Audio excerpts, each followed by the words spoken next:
Yo, what is up? So, I've been playing Vampire the Masquerade Swansong, and I did actually think, well, I might as well try out OptiScaler in this game because there is actually a DLSS in the game.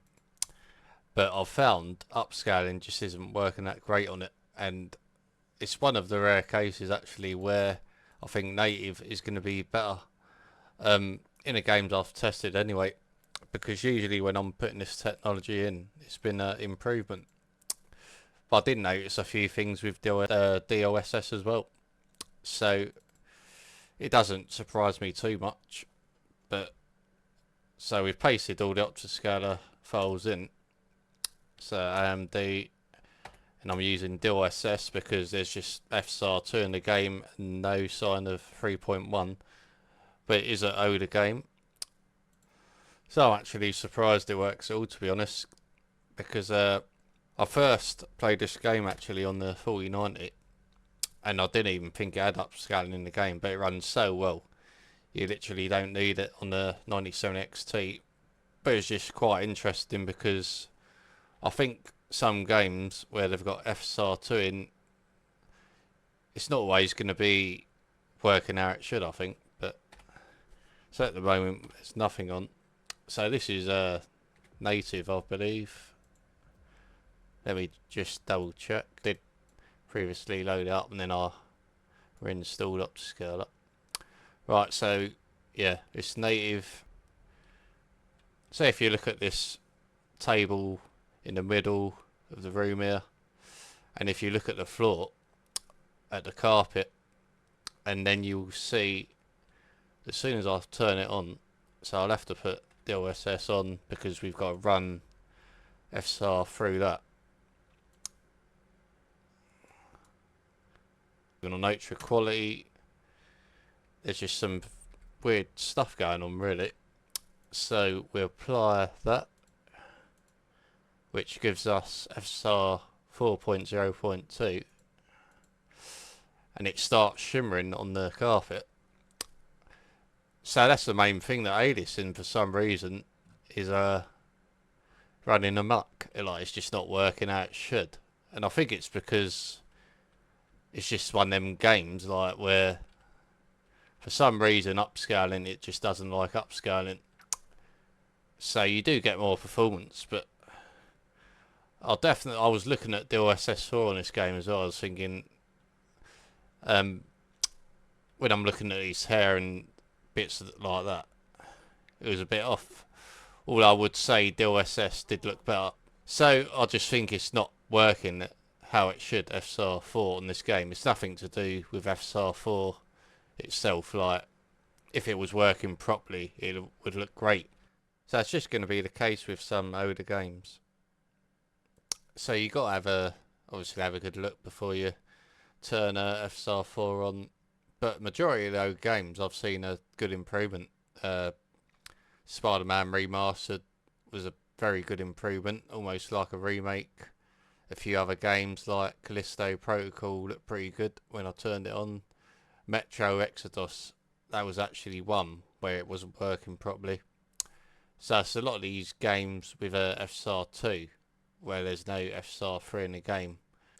Or some games like Metro Exodus where there's literally no FSR in the game at all and there is just DLSS, but then sometimes you can actually just enable it through DLSS and it looks good. It looks better than it did at native. So it's probably going to be this case in 2 to probably I'd say 2 to 1% of games where it's just not going to look great because I'm pretty sure Red Dead Redemption 2 looked really great when I put FSR 4 on that. So it's just going to be a game like this where I'm no expert in knowing why it doesn't work that well, but obviously there's something in the engine that doesn't allow FSR 4 to stretch its legs probably. But if we're looking here, so what FSR 4 is doing mostly is just the aliasing looks very shimmery, and that's very uncharacteristic of the FSR 4 technology. But I'd say it looks sharp. It looks nice and sharp. But then it's like it's too overly sharp, and it's just clearly not working how it should. So it does look a lot better when you go to native. So I mean, it doesn't work with FSR2 when I'm trying to use like FSR4 on top of it with OptiScaler. But we'll have a look at FSR2 and just to see if it gives the same shimmering. It's definitely breaking up more. Yeah, where that doorway is, it's definitely breaking up more. I would recommend for AMD users just to, if you play this game anyway. I mean, it's not a massively popular game. Well, it depends what kind of games you're into, really. I know a lot of vampire fan lovers, like people who love the World of Darkness, like me. Even though I've only just started playing it, and I think it's great. It's a really good role-playing game so far. I mean, this one so far is very heavy with the dialogue and all that. So, I mean, that's great news for me because I love RPGs, and if it's something I'm interested in, I think vampires make it more interesting. So, for me, anyway.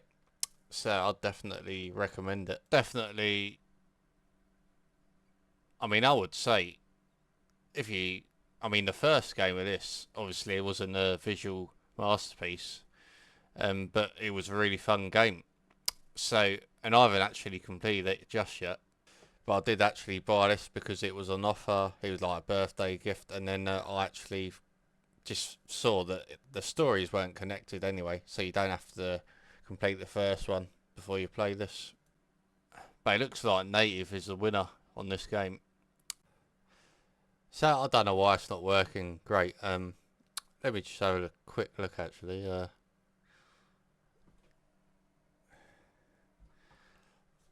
I'm curious to see. I'm sure it's Unreal Engine actually, but it could be an earlier version. It should be. I mean,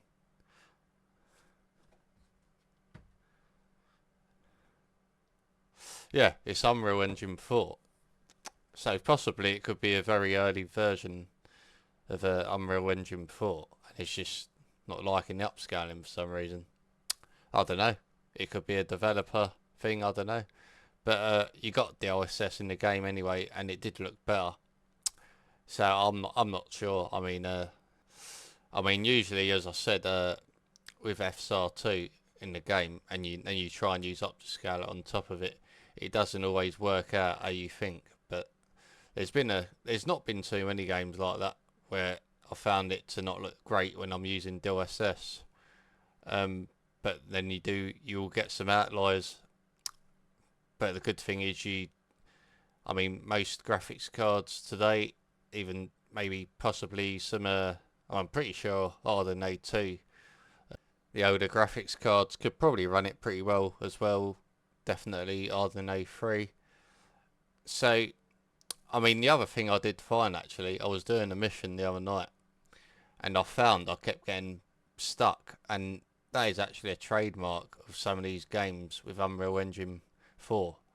And the actual fix was actually to put my FPS down to 60. so it makes upscaling even more pointless if it's just going to look worse in this game. And that is actually a nice tip, that to lower your FPS. If you find one of these older games you're getting stuck, what I mean by that is that you could get stuck in the corner of a room and you just literally can't move your character. And I had that issue. You can sometimes even get a speed up in gameplay, like it's running too fast, like it's in fast forward mode, and that's because the FPS is too high and the game engine just can't support that high of a FPS. And I think it's because some of these older games were made for console and they never had a high FPS like that. It was like limited to 30, 60, whatever. So that's just completely unstable, unoptimized. And I actually found that in a Code Vein, that I did another video on that previously. Code Vein, that's a really good game. And there was an elevator, and it literally wouldn't let me. It let me access the elevator, but it wouldn't go up until I put my frame rate to 60 FPS. So, so yeah, believe me, when you've played as many games as me on a PC, some of these older games, they literally give you that issue. Especially Ubisoft games with that old Anvil engine. They literally crash above 60, I've found. Anyway, that's it for me. Thanks for watching, and I'll see you in the next one.